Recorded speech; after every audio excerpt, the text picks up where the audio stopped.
पूजा खेडकर यांचा जबाब नोंदवण्यात आला। पूजा खेडकर यांनी पुण्याचे जिल्हाधिकारी सुहास दिवसे यांच्याविरोधात छळवणुकीची तक्रार वाशिम पोलिसात दाखल केली होती। त्यासाठी पूजा खेडकर यांचा जबाब नोंदवण्यात आला। खेडकरांचा जबाब पूर्ण झाल्यानंतरच पुण्याचे जिल्हाधिकारी सुहास दिवसे यांच्याविरोधात करण्यात आलेल्या तक्रारीबाबत काय करायचं याचा निर्णय पोलीस घेणार आहेत। पुणे पोलिसांच्या नोटिशीनंतर स्थानिक वाशिम पोलिसांनी शासकीय विश्रामगृहात जाऊन 1.5 तास पूजा खेडकर यांचा जबाब नोंदवला।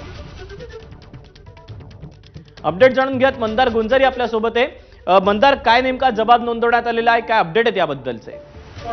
पूजा खेडकर यांना पुणे पोलिसांनी उद्या पुण्यामध्ये जबाब नोंदवण्यासाठी हजर राहण्यास सांगितलेलं आहे।